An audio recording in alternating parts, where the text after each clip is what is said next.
Hey all, welcome back to Storytime with Jaha Zainabu. This is Storytime with Jaha Zainabu 3. Thank you so much for joining me here. Special thanks to, the videos have just been going up, and thank you so much to those of you who have donated. I really appreciate that. Yeah, so just consider this a show. Like if you need a gauge on donation, like what would you pay to see me for an hour? I don't know. Um, so we're chilling here, we vibing here, we story timing here. So relax. I hope that you are in a comfortable space. Maybe you're on a drive or doing your thing, but so just chill. Just be here for the ride. I'm going to share some poems. I'm going to share some stories. And I hope that you like them. I'm not reading from any one particular book. So some of them will be from my journals. Some will be from books that I have previously written. Some will be from the ebooks. Who knows? Some will be from the top of my head. Who knows? If you are moved to donate, please do so. All of my pay handles will be in the description. Okay, where do we begin? Um, um, I'm gonna begin here. This poem is called Hiding, and it's about depression, and it's about what people kind of deal with. Not people, I don't know people, but me for sure. The poem is called Hiding. There's a lot of hiding. There's a lot of pretending to be okay. There's a lot of debating about whether or not the meds have ever done any good. There's a lot of needing to do something with your fingers. There's a lot of crying. There just is.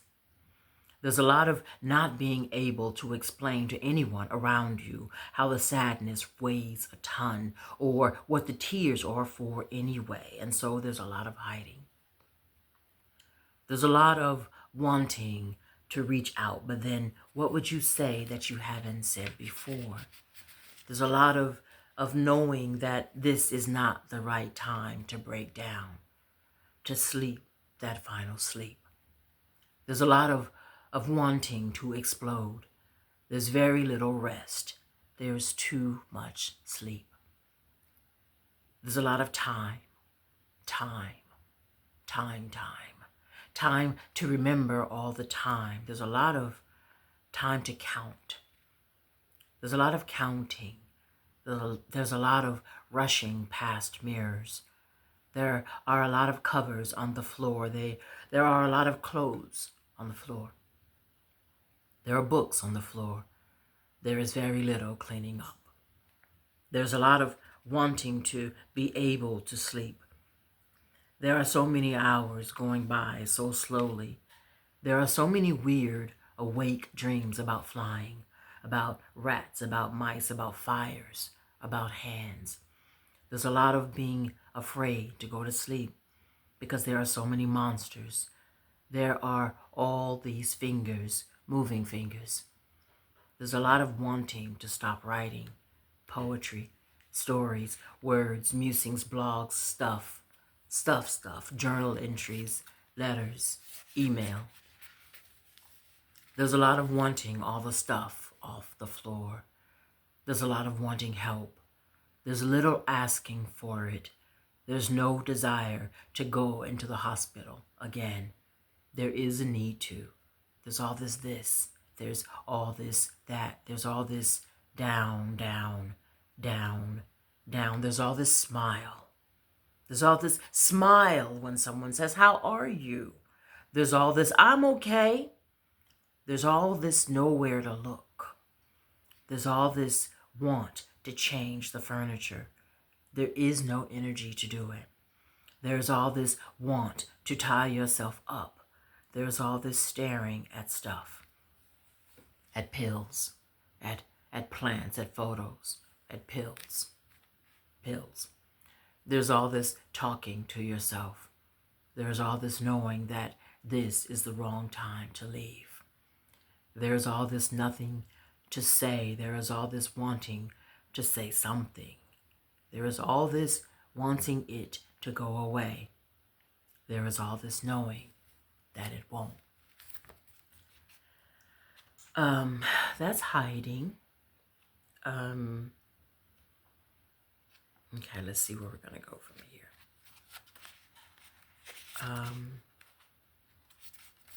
This poem is called Word. Right now, I'm reading from my book called I'm Writing to Tell You, published by Mama's Kitchen Press. Word. The first draft of a poem should be scribbled in a mind that knows its body ain't free. All that truth should feel like gallstones, like a bag of rocks on fire in your belly and gotta come out. Don't, then you die. Don't, then the whole world ain't safe. Ain't that a poet's job? Sweep this world up clean as it can get. A poem should be ugly. Should start off wrinkled, loud, innocent, and bloody. Should taste like Flint water. Should be dense as Georgia dirt, opaque as the LA sky. A poem should leave traces all over your carpet, all up on your couch. All these babies dying, some killing their own selves, women missing every day. Police ain't never been no good. Even a happy poem got pulp. Even a love poem got seeds. A poem should have lines carved out, should ask a question it can't answer. It should solve an old problem, should dare you to dream a world outside your little old lives. Should make you remember that hell is here, heaven too, heaven right here too. A poem should tell you that ain't no life easy.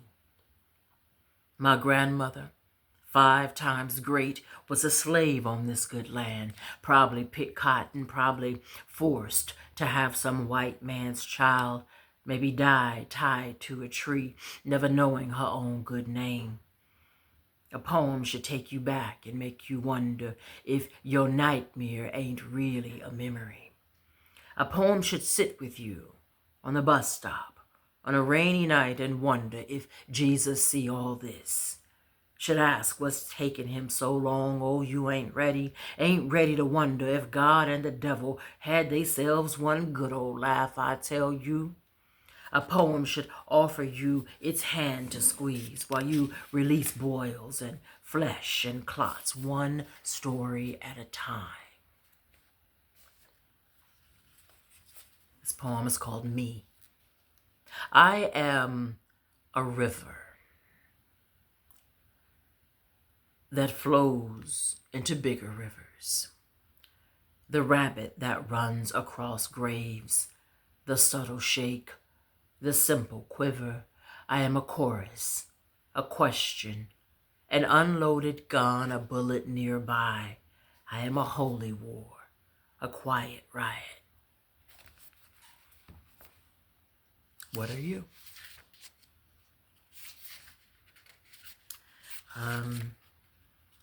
Let's see. Oh, this is a good one. Maybe I should have led with this. This poem is called Us. Daydreams are dangerous in my crawling fingers. Daddy long-legging up my sides. Time is like red on my palms, melting marrow in my bones, and there is me. And too many hours unattended left to my imagining. Laughter so easy, this us makes sense. Who else would we hold this free until grits and eggs, daybreak, biscuits, buttery go bad? We blanket the morning sun. Enough is still to come. Thigh on thigh, mouth on neck, like it always begin this way. You hum melody, and I serenade. Stevie Wonder, Luther, love, midday, morning, before supper, after. There is always a ready, itchy for thee again. We are the softest place we know. We separate and then we gallop to reconnect. I am too classy to teach my doggy style on open mic. Too together to put my pearls before the sign-up sheet. Ever peppered. Laurie's, Louisiana rooster. Fire love comes simple to seasoned women. Relax in my Mona Lisa until I unveil the Basquiat. Watch this grown woman murder your Shiro. We Pac-Man, Super Mario. Lovers go back so far, confidence come comfortable. We unlimited data waiting to be stored. Appetizers, entrees. We are exhausting in my mind. So there. I'm trying to find one that I haven't read. Oh, here's one. Oh, wow. It's beautiful. It's raining. Like, to know me is to know this is my shit, right? Like an overcast day and rain, and there is coffee, and there are beans in the crock pot. Baby, please. This poem is called Me Too. And so what of joy? What of food? What of the taco truck on La Brea and Venice? Because cheese is important too, right? A man I thought I could have grown to love chose crack over me. I know it was not about me, but I was hurt anyway. Had to steal back my Impala from the snooty fox. Yep. Back of my t-shirt bloody from the abortion. And so what of ugly? Of my ugly. Ugly versions of myself I have been to other people. Ways I have bullied, have abused, have pawned the unhealed parts of myself onto him. Too many hymns to mention the random hymns, the ones that came and went. Too many went. I went too. And what do I tell my son of all of my going, about the night I tried to leave forever? I told myself that he would be better off, and the voices all agreed. It took me 9 months to apologize. I tried to explain to him the heavy of my sadness that night on so many nights before. He told me, honest as he could, said it was okay. Said he understood. I hope he never understands. Ain't I a whole person? Ain't my whole life important too? Is my life just the sum of my mistakes? But what of my beauty, of my dedication, my loyalty, and the priceless friends I have? What of that? What of all the ways that I am othered? All the ways I like myself in the face of all the othering? What about my big love for me, for the ways I touch you, touch myself too? Don't I deserve my own touch? And what about my pleasure? And what is the distinction between pleasure and joy? Ain't I worthy of joy and smile? What of the song of myself? What I see when I look into a mirror? The battlefield of emotions going on inside my head. Brother called me his wisdom, told me to call him God. But what about me and the I am who lives inside? Can a woman be a god too? Can a man run my bath?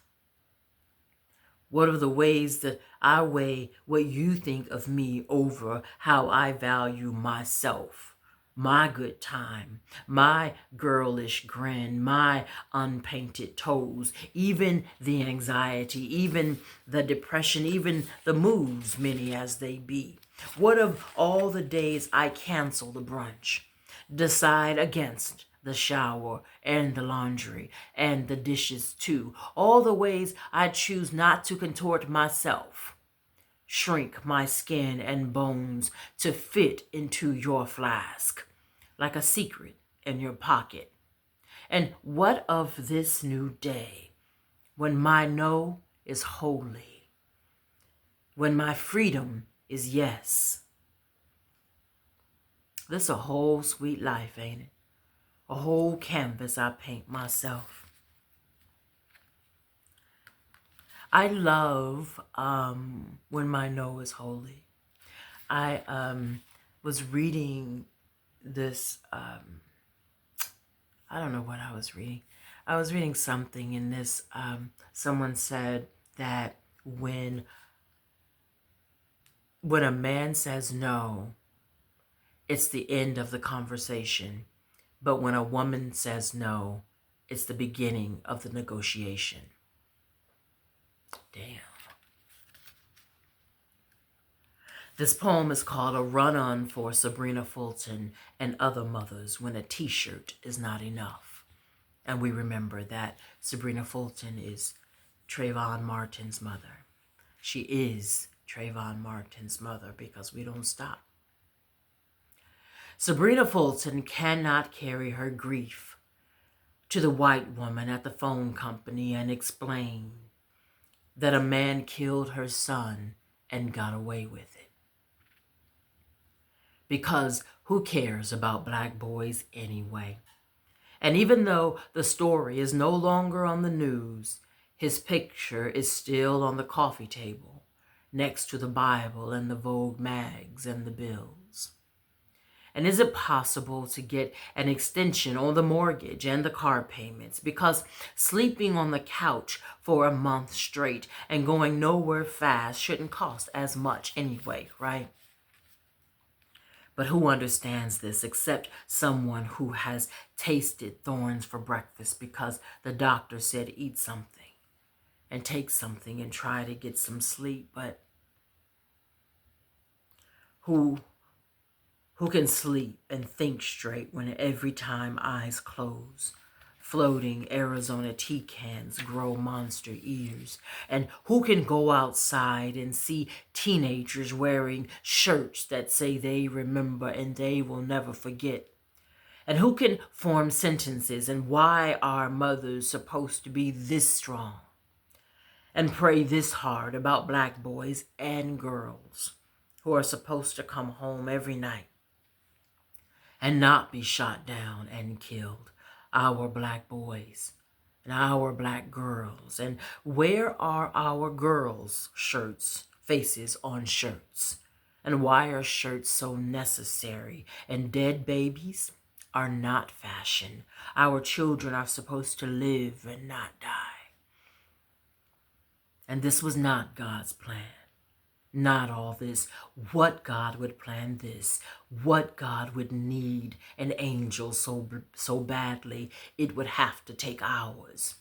How could anyone need a writing prompt when there are babies' lives to save and streets to walk down and teachers to meet with, drug dealers to cuss out and hair to braid and women's bodies found dead in Atlanta? And are white boys and girls needed in heaven too?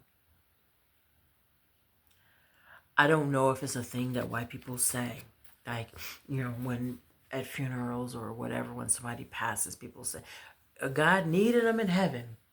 I don't know if that's a thing. Like, are white babies needed, and do they say that? Yeah. It really wasn't my desire that this be this down like reading, but we have to remember those names. Okay. This is Our America. I wrote this poem in 2013. Yeah. There was another poem I planned to write today, but it never fully formed. Something to do with daisies and or lilies. had the perfect line I kept repeating to remind myself to add as finish. I can't remember it now. Not now.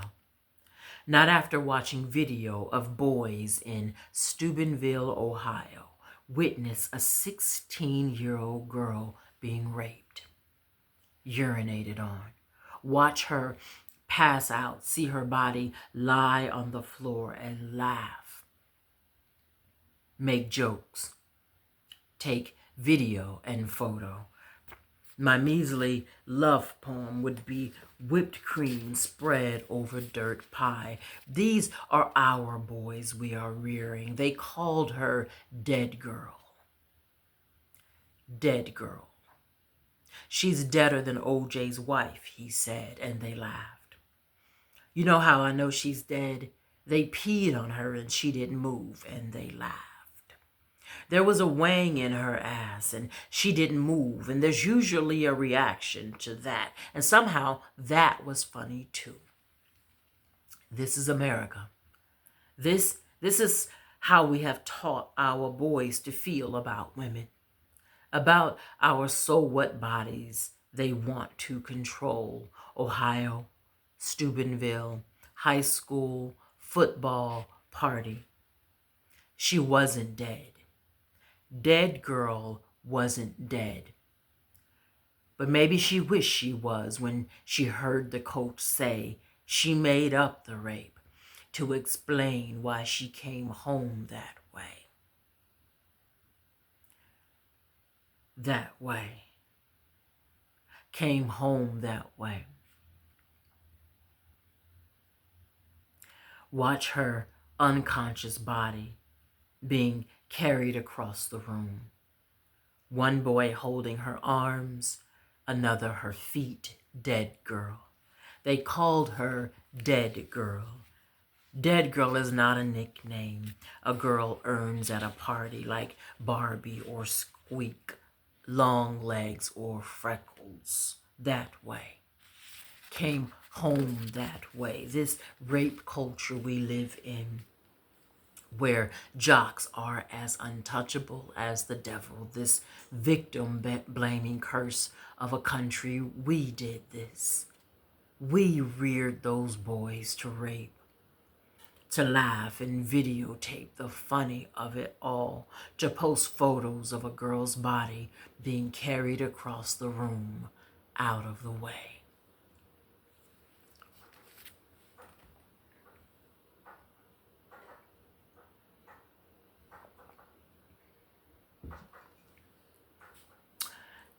Dear Jaha,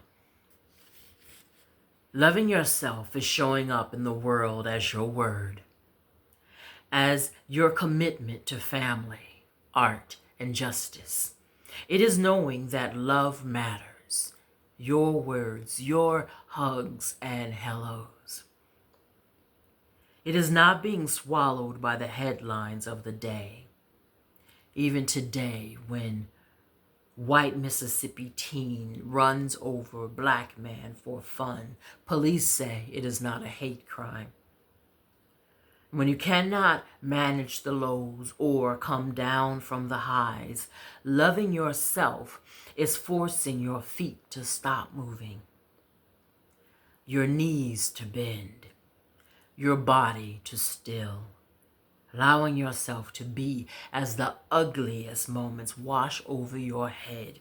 I do not know that the waters will not drown you. Only this is true.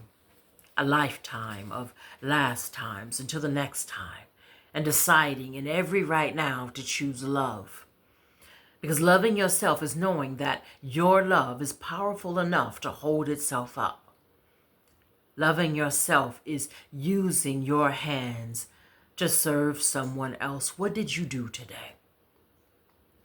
How did you show up in the world so that someone else is better, a better that matters and makes a difference in the world?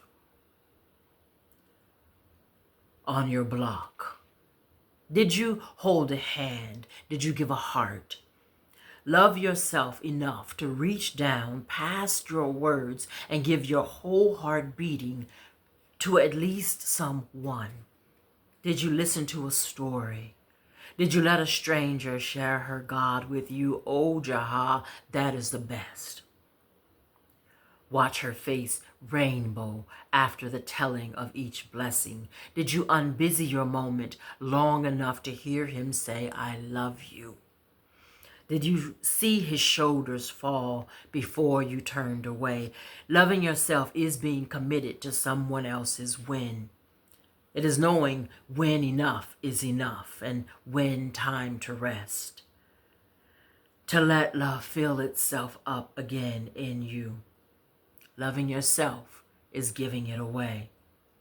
It is knowing that your whole life, everything you know and everything you don't, all that you have forgiven and everything you hold is now.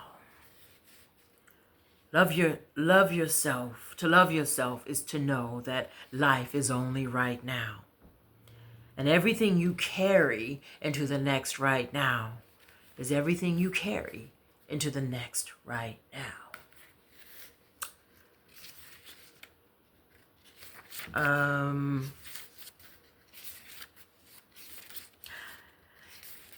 Sometimes you just have to write a poem to yourself. You have to write a letter to yourself.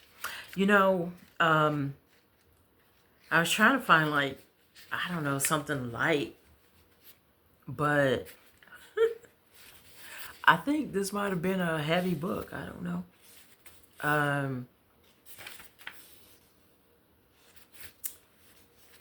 But order it though. It will bless your life. It will. Bless mine too. This poem is called Dear Isaac.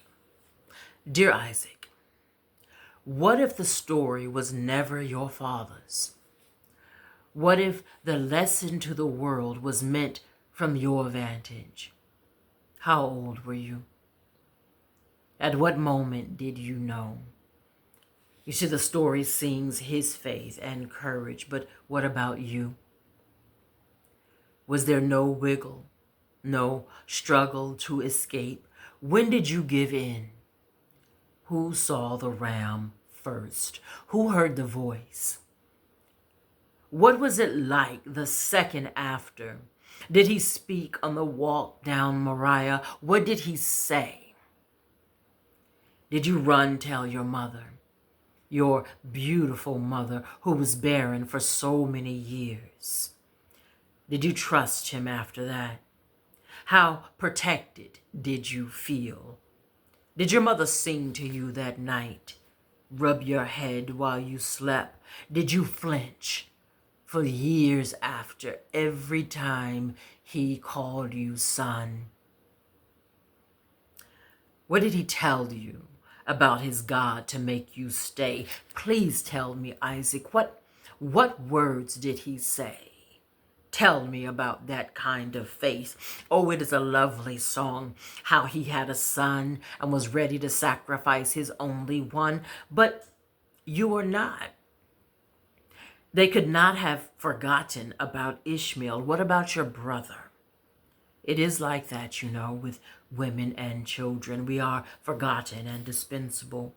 You ever wonder why your life was up for gamble? What if he had not heard the voice or saw the ram? What if he acted too soon? Then what? Then what about you? Don't mind me, brother. I was always inquisitive. What if the miracle was due to your faith and not his? What about others after and before you with no last-minute bells to be saved by? Do you ever wonder?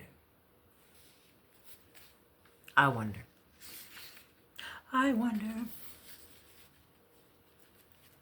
This poem I dedicated to two people. This poem is dedicated to Valerie Bridgman and Laura Colbert.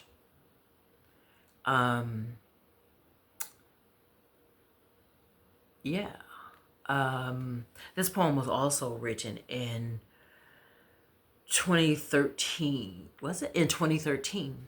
And during this time, I was really dealing with a lot of, I was going through a lot of heavy depression and a lot of like cycling and, a lot of depressive episodes. And Valerie Bridgman and Laura Colbert were two women who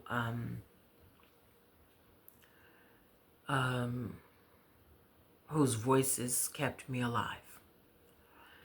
Yours is the voice that soothes, wraps its wisdom around my thumping heart. When I have no words to say, your listen is the quiet that holds me up. When I could walk into the ocean and never return to shore, you human me. When I am afraid of my reflection in the river, who is that woman with what used to be my face? I remember those hands, those knees that used to bend and reach so free. You blood me, you flesh me, you give me my remember when I want to run away. You bring me my toes and my legs. Those are my thighs, my breasts and chin. You body me back again. You wing me, you wind me, you song my skin together. I am breath because of you. I am blink and tongue. See these arms and veins, you pray and poem them. Now I am lungs and bones because you believed.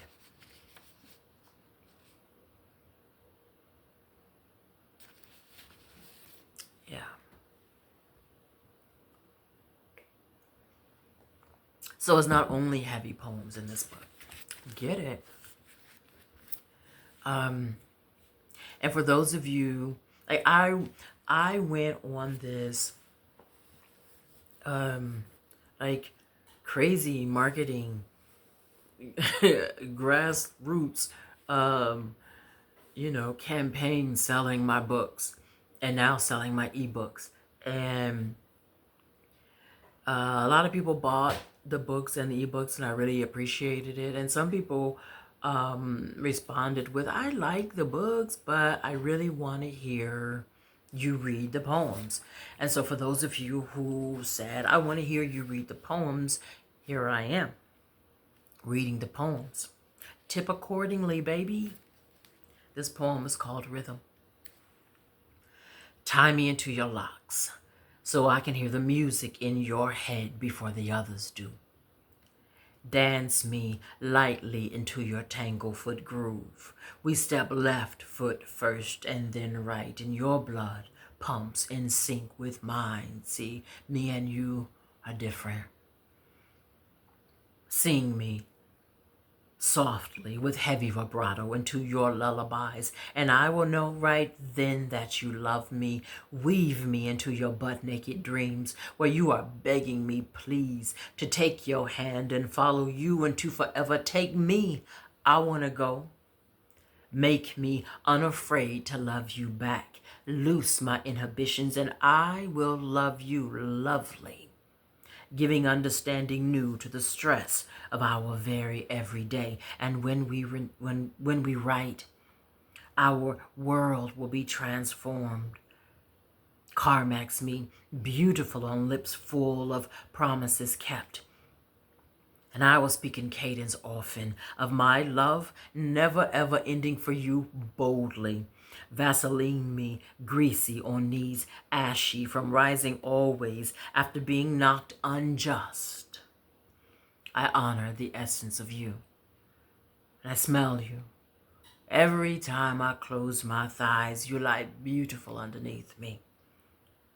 Walk like a king, righteous, and I will love, humble, soon comfortable, knowing my back is got. Sit Shiva facing me, and I massage real life into your scalp with beeswax, sticky icky on my palms. Just tell me you love me, and I will believe.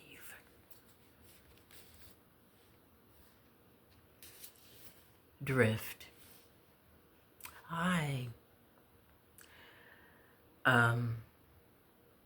The gentle squeeze of yours. You try so hard not to break me, but I was broken before you came. Are you leaving pieces of you behind for me to smell and celebrate your coming?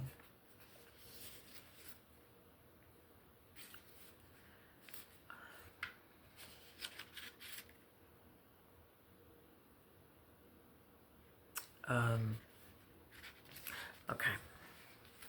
So the conversation in my head was, I wanted to skip that poem because I'm having thoughts that I'm kind of being a downer, and that's not the design. But, listen, ain't it a poet's job to report the news? Is it my fault that the world is what it is? No, it is not. I know the world will not slow down, no matter how fiercely I stretch my fist to the sun. But I know how to pray. I know that I am always praying, no matter my physical position, no matter the words you think you hear. I am always in a conversation with Spirit. You see, we converse like two old women on a Mississippi wooden porch, chipped paint, head scarves, sweet tea, dogs barking at strangers, flies at our feet. I know God like that. Don't you? And I will take my last breath one day. This is not an if, but before I do, I want to tell these stories so shut up in my bones. I drag around like wet towels, sopping up tears my grandmother's mother passed down. Stories that come to me in the night from folks I don't know. Ain't got nothing to do with me except they know I know how to get a prayer through and a story straight. I don't know everything, but I know that getting back to the basics is the best business at hand. I know we are nothing without each other. What good does it matter? What does it matter, all this good I have, if heavy on your mind, so muddy, you can't inhale longer than you blink? What good are fancy dresses and red-bottom shoes if they about to cut off her father's feet? I know sometimes the clouds get low. And I know there are days I feel stuck in a mass of sadness and fear and anxiety. Sudoku my brain so math, I forget the numbers to dial, but I know how to reach. I know how to be still. I know how to rock and sing. I know how to cry. I know how to remember how good God's been to me. I know how to wave hand. I know how to give thanks. I know how to close eyes. I know how to know that clouds pass. I know ain't none of this easy. So I know how to give me you when clouds come to you. And I know that therapy sessions should be held at Roscoe's Chicken and Waffles, over grits and eggs, prayed over by a greasy hand man with a handkerchief in his pocket. I know that. I know food ain't free, but I know how to cut mine in four so we can all eat. I know it's up to me. I know it's up to you. I know I am learning how to forgive. I know that forgiveness does not mean that the stories won't rise, but I know how to let them out the same one by one way they got in there. I know that I am wonderful. I know that I forget how wonderful I am. I know how to remember the next time I do. I know to open my eyes and look right into you. We good? I hope so. This poem is called Picked. I was never one of those women lucky with love. You know the love. The love with fire tongues and rock fingers, bold enough to hold. That sticky love with bodies that stay. I was always too happy to be chosen, never the chooser. Always too ready to prove what a good friend I was, how understanding. See how much I can take. See how fast I forgive. Don't you want a down-ass bitch like me? Too quick on the fuck. Too ready with audition sex. See how long I can wait for your call, for your feelings. Look, ma, no hands. See how well I ride a dick. Don't you love me yet? You want me to scrub your toilet nice and clean? You want your little name in a poem? Your mama need a ride somewhere. Your sister need a new home, girl. You let me know, okay? You let me know. I was only 4 when I went down on the neighborhood boy. The girl next door held my head, made it go up and down. I must have done a real good job the way he came in my mouth, the way she threatened if I told I was groomed for you. Preacher man stuck his tongue in my mouth Sunday after Sunday. Ain't I wife material yet? Count it all joy. Ain't that what the scriptures say? You want to see me not talk back? Want to see me eat all my food when you pay? When I said I had a headache, and you said you didn't want to fuck my head anyway, didn't I grin a little like it was funny? Don't you love me yet? Don't you know how tired I am? How retired I am? How out of the game I am? How ready I am to start a forever with me?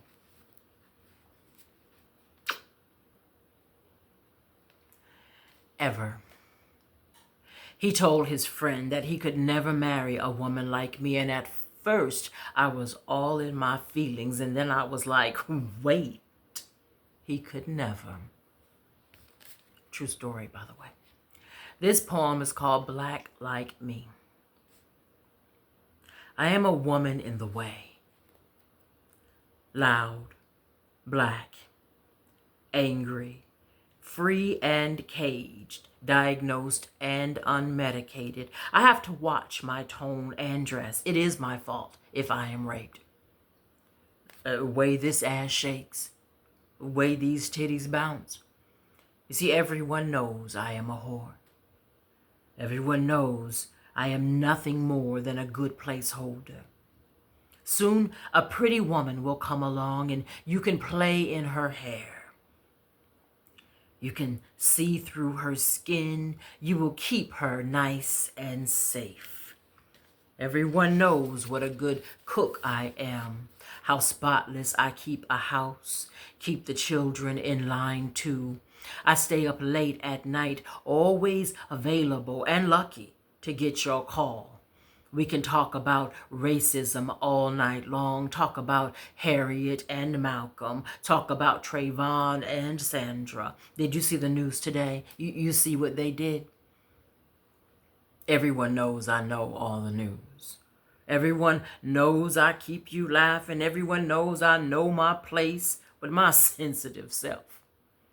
With my always taking things too personal self. With my extra self, my silly acting self, my attention-seeking self. Everyone knows how emotional I am. Everyone knows how much attitude I have. Everyone knows black women don't need as much love. Because we so strong. Because we so built to last. Because we gotta make it. Everyone knows now it is best to put the bills in my name. Everyone knows I keep a few jobs.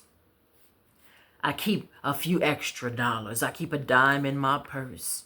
Everyone knows my money, your money too. Everyone. Everyone knows I entertain well, can keep a smile on my face, can keep a song in my heart, a dance between my toes. Everyone knows bruises don't show up on me. Everyone knows how well I take a punch. Everyone, including me. If that ain't a damn shame, right? I'm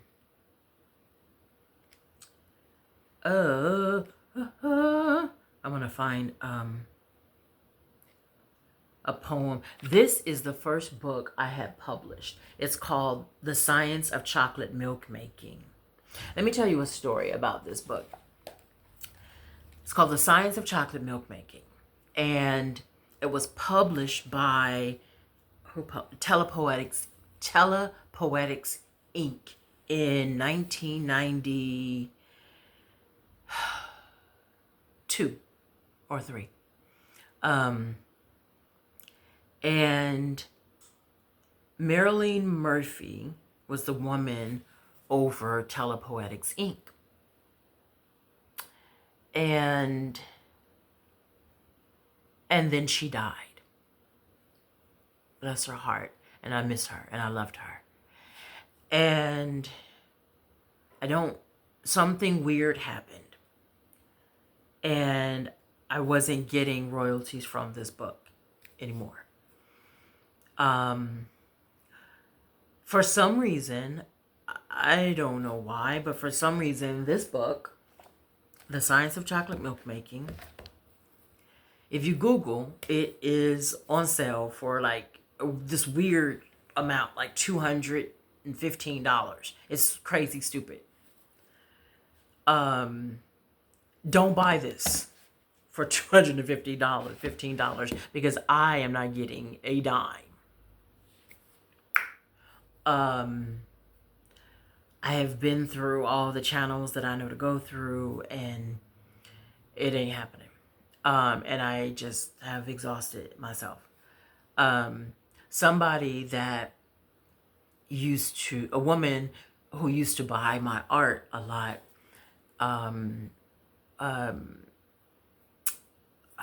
bought a painting from me, and she wanted me to come and like sign it or something like that. So I show up at her home, and she surprised me, and she was like, "Oh, I want you to sign this too." And it was this book that is like $200 that she paid for. And I think she thought like, "Oh, I'm gonna really like bless this sister's life." Don't. So that's what's going on with this book. And so I have just, what I have done, and I've pulled some poems out of it, and I've put them in other books so that I could still use the work. But this book, The Science of Chocolate Milk Making, do not purchase it. I don't get a dime from this book. So, not that you needed that in this video. I mean, but you got it. Isn't it great to get something that you didn't even ask for? Tell me you love me.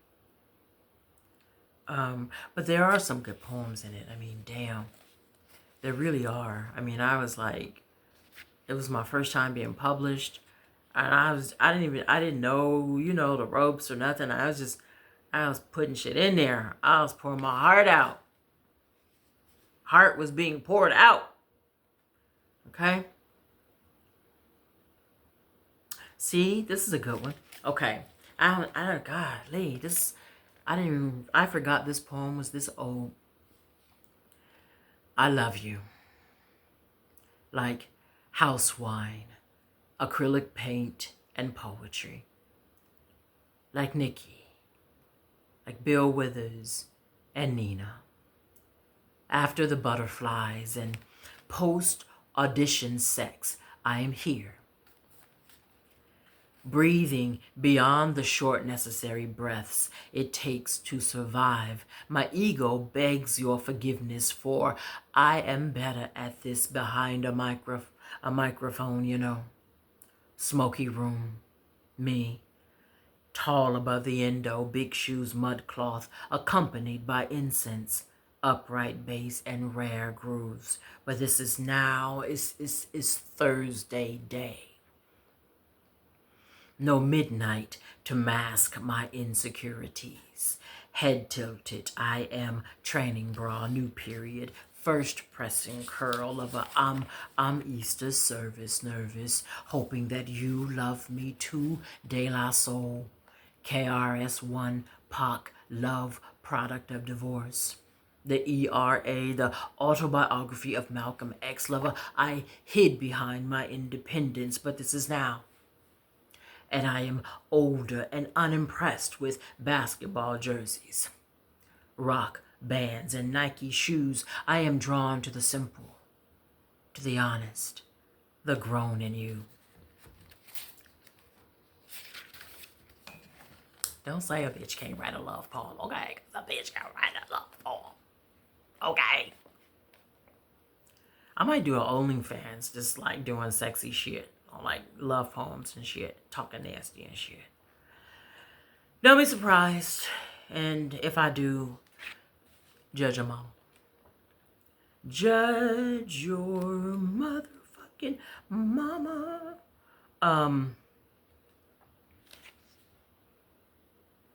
Here's a damn. Back in the day, I need to pick this book up more often. This is another love poem. I don't even want to review it. I'm just gonna read it. I'm just gonna go for it. And if it says some embarrassing shit, fuck you. Okay. Okay. You got me. Okay. This is 1992 me. So judge yourself. You must got me when I wasn't looking. Got me screaming your name in answer to whose pussy is this? I see you everywhere. In the colors the sunset leaves the sky. In a baby's sleep. In a toddler's innocent why. I see a mother braiding you into her daughter's hair. In secret fantasies, I open mouth wide and kiss you with all of my attention, fingertips busting veins behind your knees. Hoochie coochie panties showing too much ass and too many titties bouncing off your tongue too many times to be called a saint. Thighs high and wide while horny celestial beings smoke weed and slap five. You got me. Look at me.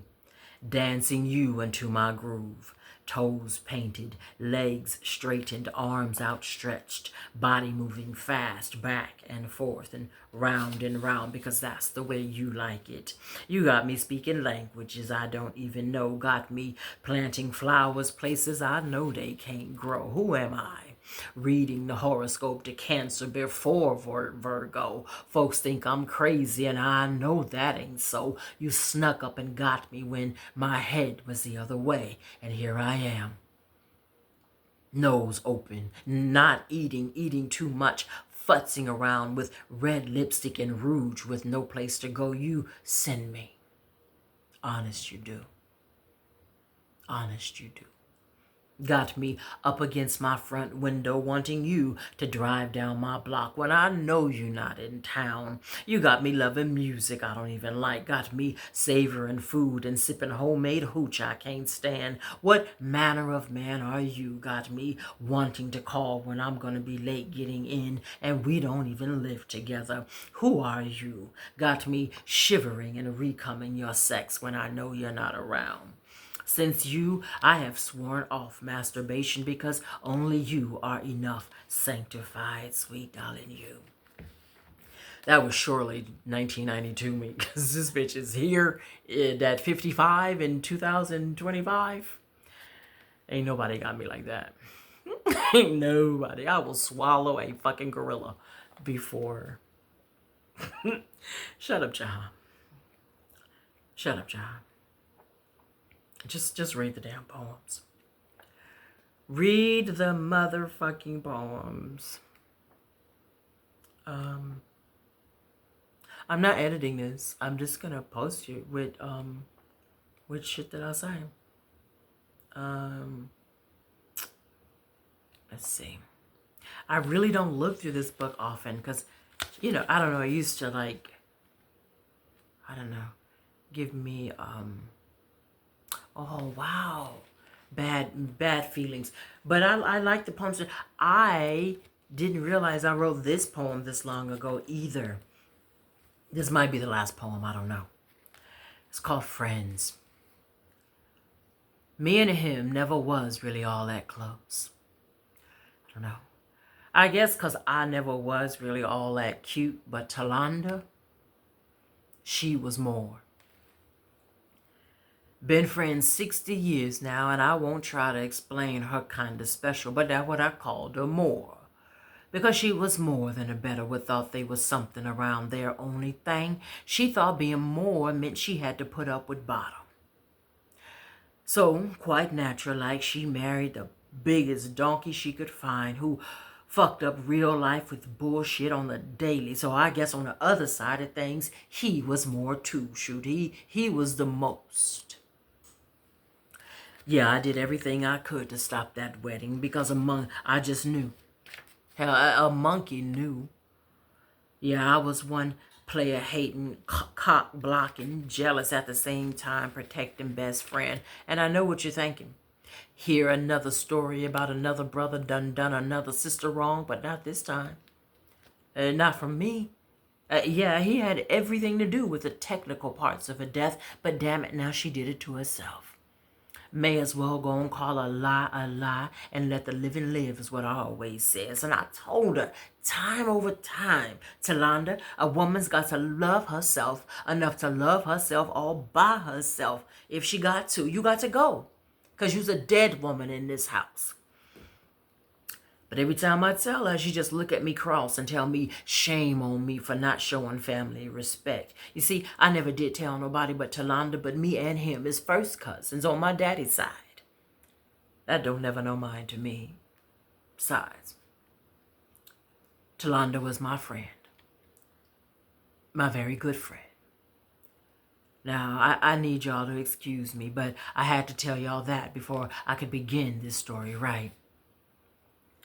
I saw her blood all over me before he even shot her.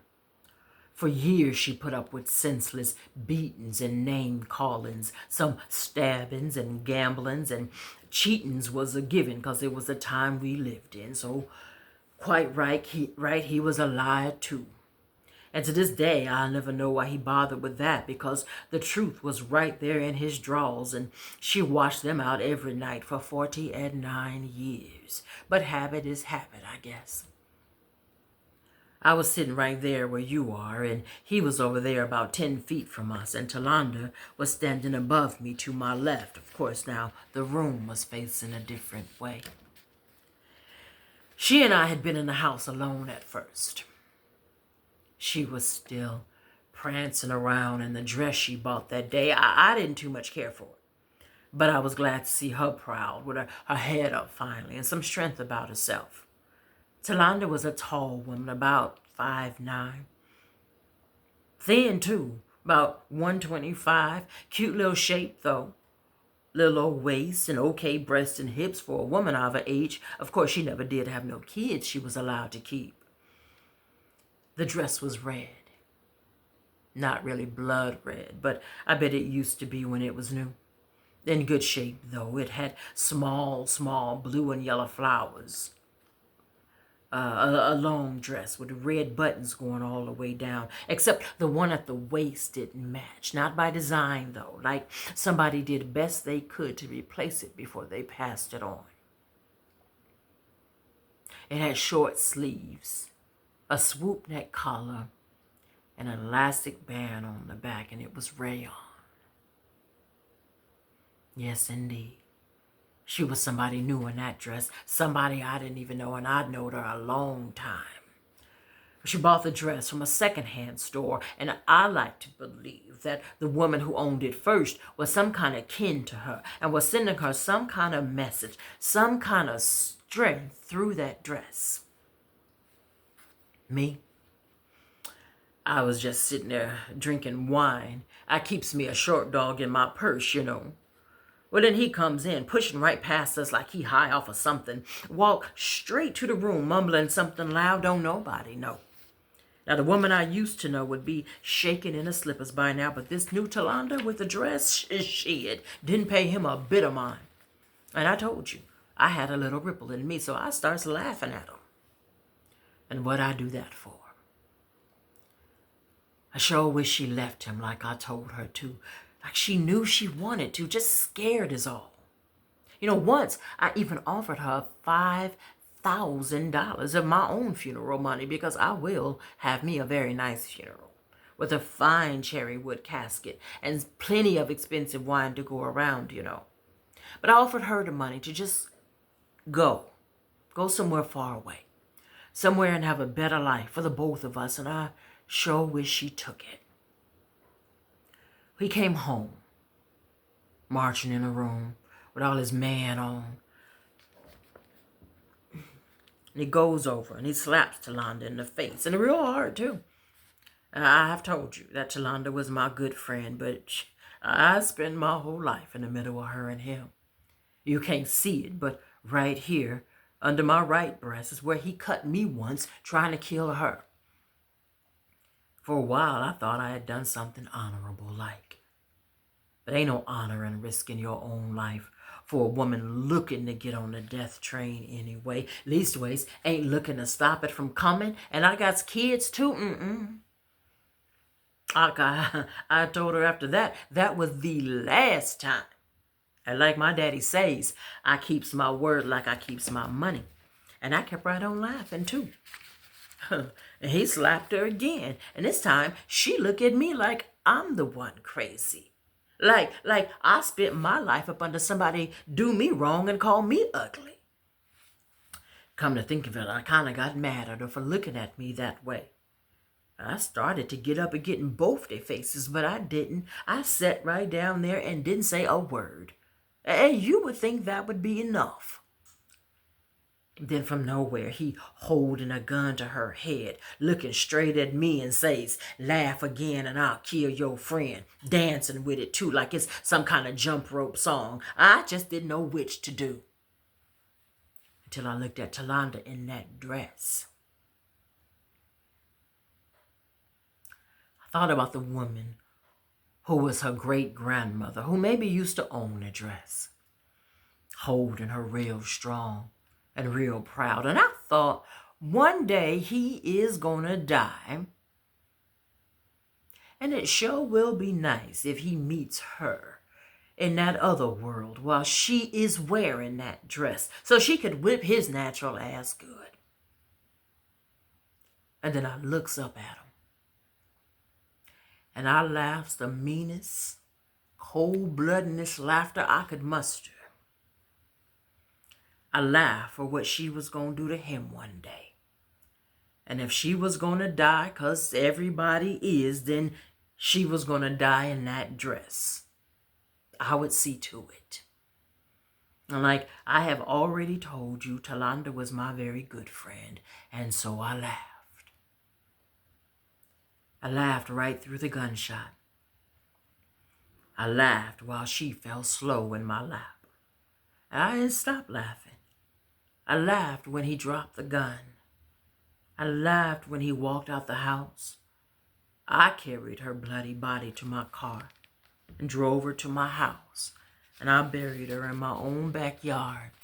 And every year on September the 23rd, I sit on his porch with a candle all lit up. And every year when his new wife asks what I'm doing, I looks up and I says, sadly and happy at the same time, I'm laughing.